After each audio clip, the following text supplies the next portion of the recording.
समस्त प्रभु प्रेमी भक्तों को जय सिया राम। भगवान श्री सीताराम जी की अहेतु की करुणा कृपा हम आप सब के लिए, प्राणी मात्र के लिए, पूरी समष्टि के लिए, जड़ चेतन के लिए मंगल करें, कल्याण करें। इन्हीं मंगल कामनाओं के साथ मांगलिक चर्चा प्रारंभ करते हैं। आज की चर्चा हम आप सब के लिए परम उपयोगी है। एक कहानी के माध्यम से प्रारंभ करेंगे। गोस्वामी श्री तुलसीदास जी महाराज के दोहावली रामायण में उस दोहे का जो महत्व है, जो दोहे का प्रभाव है, उसी से संबंधित यह कहानी है। और इस दोहे को सुनकर एक व्यक्ति के जीवन में इतना बड़ा बदलाव आया जो हम आप सब के लिए परम उपयोगी है। कहानी प्रारंभ करते हैं। एक बार एक महात्मा संत जी भजन कर रहे थे। कुटिया में रहते थे, गंगा के तट पर रहते थे और नियम निष्ठ थे। स्वयं पाकी थे। स्वयं पाकी का मतलब भिक्षा मांग करके अन्न लाते थे और स्वयं बना करके ठाकुर जी को भोग लगाकर, गंगा माता को भोग लगाकर उसके बाद प्रसाद पाते थे। यदि कोई उसी बीच में आ गया तो उसे भी प्रसाद पवा देते थे। बहुत दयालु थे और लोगों के प्रति देव भाव रखते थे कि कोई भी आया तो ईश्वर भाव से उसका सम्मान करते थे और स्वयं सम्मान की अपेक्षा नहीं रहते थे। वास्तव में संत का जीवन केवल प्रणाम कराने के लिए, सम्मान लेने के लिए नहीं होता है। संत का जीवन सम्मान देने के लिए और पूरे समष्टि के प्रति विनम्रता पूर्वक झुकने के लिए होता है। जहाँ की लेश मात्र भी अहंकार किसी प्रकार नहीं हो, यही संतत्व है।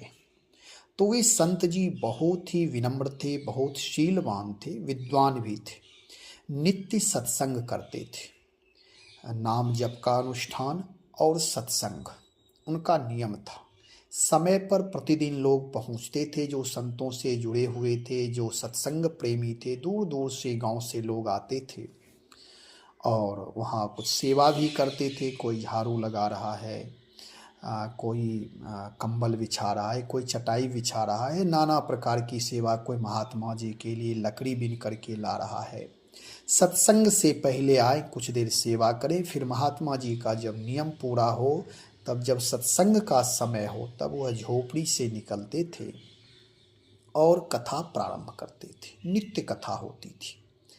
संत वहाँ आते थे, सज्जन लोग आते थे, कथा सुनते थे।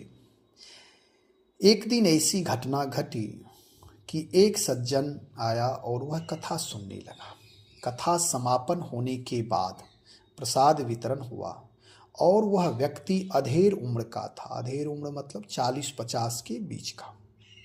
और वह आया, संतों जी के चरणों में गिर पड़ा और रोने लगा। महात्मा आश्चर्य किए कि भाई ये क्यों रो रहा है। अरे भाई क्या हुआ, क्या हुआ। और लोग वहीं थे, उठाए कि भाई बताओ कारण क्या है, आप रो रहे हो। वह बेचारा भाव में था, दुखी, दीन दुखी अवस्था में था। वह शब्दों के द्वारा कह ही नहीं पा रहा था। महात्मा जी ने धैर्य बंधाया। सब लोग भावुक होने लगे उसकी स्थिति परिस्थिति देख करके, उसकी भावना देख करके, दुख देख करके। क्योंकि संत हृदय निर्मल होता है, दूसरों की भावना का सम्मान करता है और संत हृदय किसी दीन दुखी को देख करके दया से अभिभूत हो जाता है। लागी दया कोमल चित संता। वे संत भी भाव में आ गए और सज्जन लोग वे भी भाव में आ गए। उठाए, अरे भाई उठो उठो, बैठाए, बताओ भाई क्यों आप रोते हो, कारण क्या है। वह कहने लगा, महाराज मेरा जन्म, मेरा जीवन व्यर्थ चला गया। संत जी ने कहा क्यों। तो मेरी उम्र 50 वर्ष की हो रही है और मैं अभी तक इस संसार में गृह कार्य में ही व्यस्त रहा और 50 वर्ष मेरी हो गई, पता ही नहीं चला। कि कब हमारी उम्र निकल गई और मैं घर के कार्य में, गृह के कार्य में ही अस्त व्यस्त रहा। कर्म करने पर मैं पूरा जोर दिया और कर्म करता ही रहा। मैं शुद्ध किसान हूँ और किसानी करके, खेती बाड़ी करके अपने जीवन में गरीबी से जिया। ना कभी भरपेट भोजन मिला, ना कभी शरीर पर उत्तम वस्त्र मिला, लेकिन फिर भी मैं अपने बच्चों को पढ़ाया लिखाया, शादी विवाह किया और शादी विवाह किया, घर द्वार बनाया। बीच में कुछ कुछ विवाद भी आते रहे। देखिए ये जो घटनाएं हैं सब व्यक्ति के साथ होता है। हम आप भी इस घटना से अछूते नहीं रहते। जीवन में सब कोई कर्म करता है, लेकिन बाद में यदि हृदय प्रधान नहीं हुआ तो कर्म पर पछतावा ही होता है। वह कर्म व्यर्थ ही लगता है। तो वह व्यक्ति, वह भक्त जो था, वह खूब रोया, अपनी व्यथा सुनाया। संत जी ने कहा कि अरे बहुत हुआ, हो गया, अब बंद करो। लेकिन वे बेचारा इतना दुखी था कि वो अपनी सारी व्यथा कहा, महाराज और सुनो, मैं झगड़ा झंझट भी किया, आपस में लड़ाई भी, झगड़ा भी, कोर्ट कचहरी भी किया, सारे पैसे बर्बाद हुए और मिला कुछ नहीं। भाई भाई में तकरार, पास पड़ोसियों से झगड़ा। मेरा स्वभाव ठीक नहीं, मैं भी पढ़ा लिखा था, लेकिन मैं इसी अहंकार में अपना जीवन व्यर्थ गंवा दिया। अब मुझे लगता है कि मेरा जीवन व्यर्थ हो गया। अब आप ही मेरा मार्गदर्शन करें कि इस संसार सागर से पार होने का कोई उपाय बताएं। कि मेरा जन्म मरण लगा ही रहेगा? क्या ये मेरी दरिद्रता, मेरा गलत स्वभाव, मेरा दूषित संस्कार ये लगा ही रहेगा? आप ही कोई उपाय बताएं। संत जी ने कहा, कोई बात नहीं, गृहस्थी करना गलत नहीं है। आपने सब काम ठीक किया, थोड़ी गलती हुई, झगड़ा झंझट करना, कोर्ट कचहरी, ये सब नहीं करना चाहिए, लेकिन अब हो जाता है। खैर कोई बात नहीं। एक क्षण भी यदि हृदय में बोध हो जाए, प्रकाश हो जाए, तो अंधकार भाग जाता है। मैं आपको उपाय बताता हूँ, आप यह उपाय अवश्य करना। आपके साथ जो कुछ भी हुआ, आपने पश्चाताप किया। यदि गलती हो जाए जीवन में, तो एक बार ठीक से पश्चाताप कर लेने पर उस पश्चाताप की अग्नि में सारे भस्मीभूत हो जाते हैं दूषित संस्कार। लेकिन ख्याल यह रखना है कि पुनः जो पाप, जिस पाप के लिए, जिस अपराध के लिए पश्चाताप किया, पुनः पाप, पुनः अपराध ना करें, बचते रहे इससे। उस व्यक्ति के जीवन में यही हुआ। जीवन जिया, कमाया भी, धन भी कमाया, मेहनत भी किया, बच्चों को पढ़ाया लिखाया, लेकिन बाद में उसे अपने आप को खाली खाली महसूस कर रहा है कि मेरा जीवन व्यर्थ हो गया। अब इस पर जो संत जी विचार दिए, उन्होंने कहा कि आपने सारे गृहस्थियों का पालन ठीक किया, बच्चों का पढ़ाना, बच्चों का विवाह करना, मेहनत करना, ये सारी चीज़ें धर्म है। यदि आप धर्म पूर्वक किए तब तो चौंक गया। कहा, महाराज मैं शुरू शुरू में चोरी बेईमानी भी किया। महात्मा जी आश्चर्य किए, कहे कोई बात नहीं, हो गया, जाने दो। अब दूषित संस्कार को बार बार दोहराना ये ठीक नहीं है।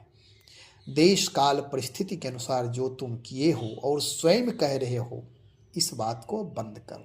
अब मैं जो कह रहा हूं उसे आप सुनो। महात्मा जी ने कहा कि आप नित्य सत्संग में आया करो, इससे आपके जीवन में बदलाव होगा। अपने गृह कार्य की जो जिम्मेदारी है उससे आप ईमानदारी पूर्वक, महात्मा जी जो बात कहे हैं वह बहुत सुनने लायक है, ध्यान पूर्वक सुने।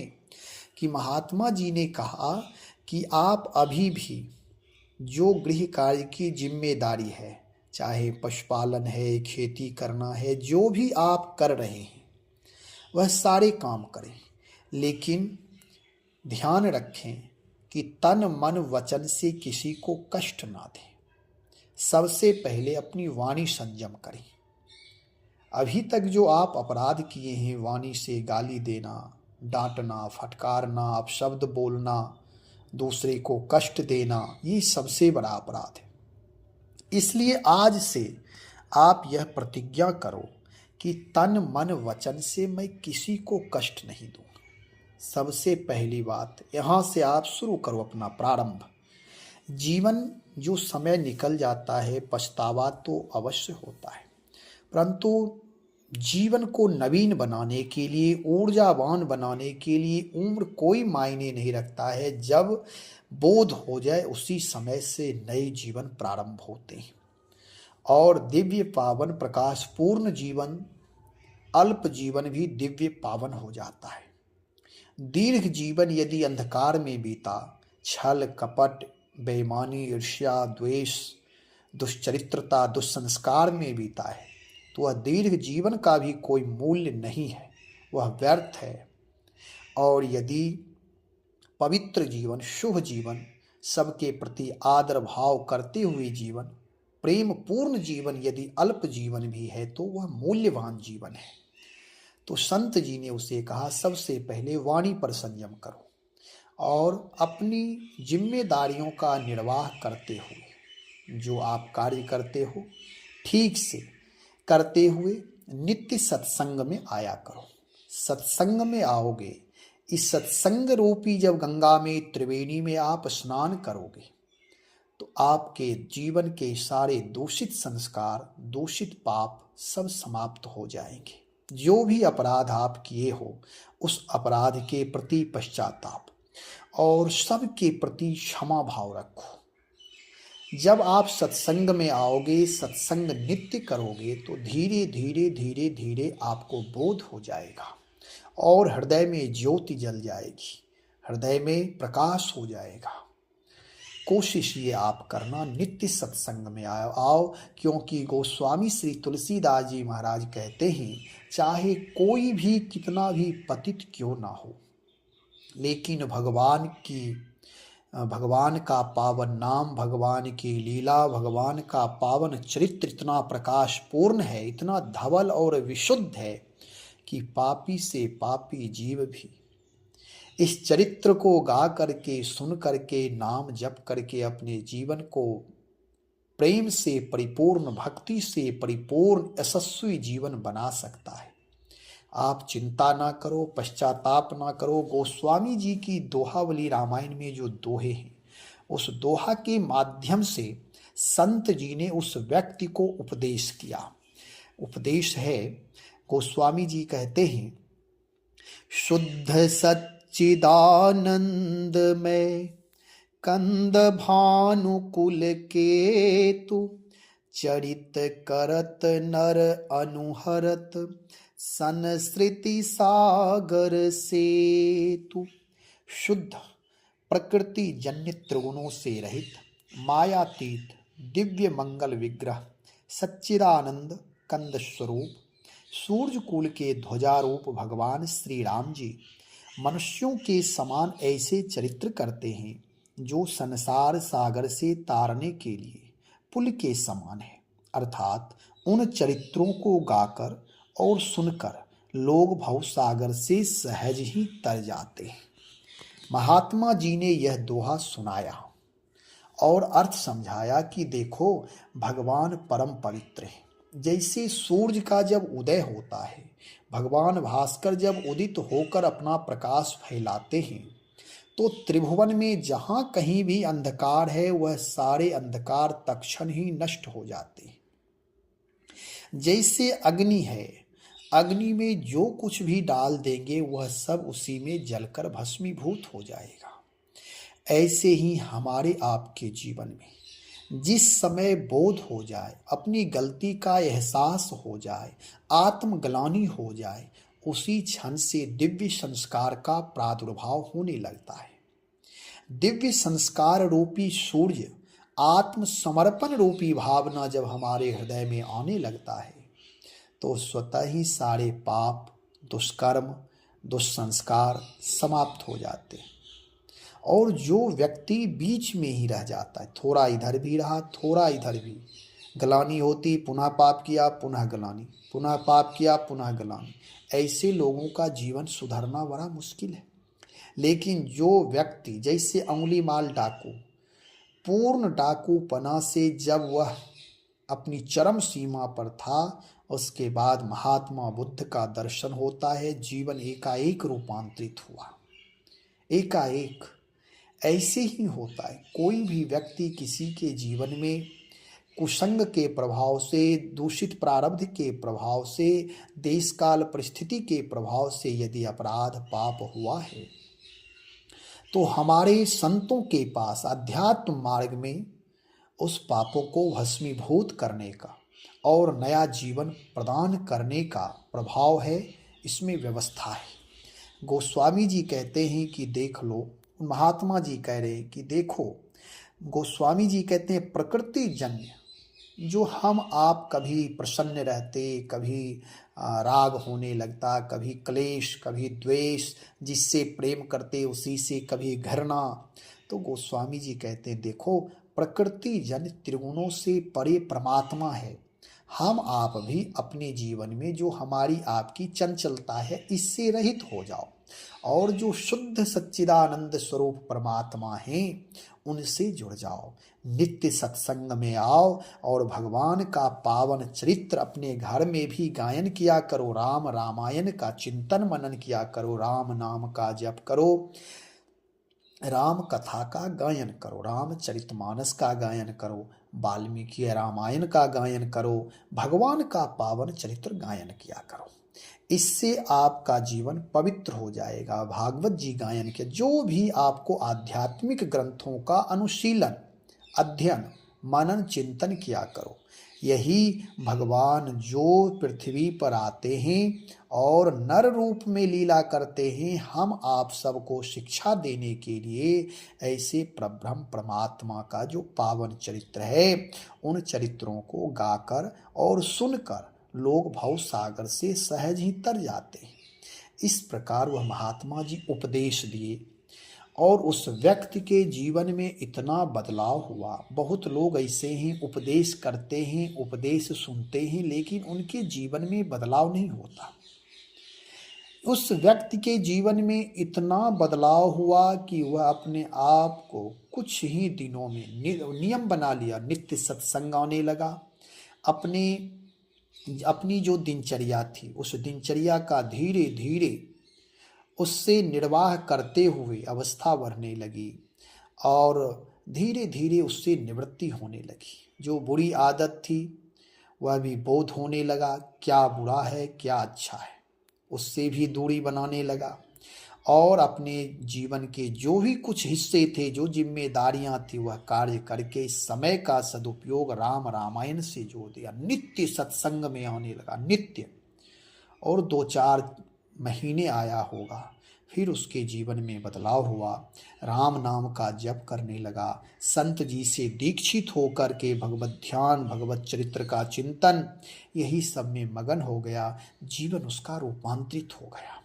वही जीवन जिस जीवन से वह ग्लानि कर रहा था, जिस जीवन में उसे पश्चाताप था, आज वही जीवन दिव्य हो गया, पावन हो गया, यशस्वी हो गया, अन्य लोगों के लिए भी आदर्श होने लगा। मूल रूप से वह उसके जीवन में प्रसन्नता, आह्लाद, आनंद की प्राप्ति होने लगी। फिर वह नित्य सत्संग करे, भगवत भजन चिंतन मनन करे। इसी तरह वो अपना जीवन बिताया। इस कहानी से शिक्षा यह मिलती है कि हम आप भी चाहे जो जैसे हैं, जब बोध हो जाए तो सत्य मार्ग पर चलें, माता पिता का सम्मान करें, जो जिम्मेदारियां हैं उन जिम्मेदारियों का ठीक से पालन करें और परब्रह्म परमात्मा भगवान श्री सीताराम जी का चिंतन मनन करें, राम रामायण से अपने जीवन को जोड़ कर रखें। सेवा, सुमिरन और सहयोग ये जीवन में आ जाए तो फिर जीवन परम पवित्र, विशुद्ध, धवल हो जाएगा। गोस्वामी जी के एक एक दोहा, एक एक शब्द इनके महत्वपूर्ण हैं। इसलिए हम आप सब भी अपने जीवन को, पहली बात तो सबके प्रति आदर भाव, किसी से ईर्ष्या, द्वेष, छल, कपट ना करें। जो समय बीत गया जाने दें, आज से ही जगे, अभी से ही जगे और अपने जीवन को राम रामायण से जोड़े, सत्संग करें, भगवत चरित्र का गायन, चर्चा, चिंतन मनन करें, राम नाम का जप करें। परमात्मा मंगल ही मंगल सबका किए हैं और आपका भी करेंगे, यह दृढ़ विश्वास रखिए। परमात्मा मंगल करते ही रहते हैं, अमंगल कभी किसी का नहीं करते हैं। इस भाव से अपने जीवन को परिपूर्ण करिए। श्री राम जय जय राम, श्री राम जय जय राम।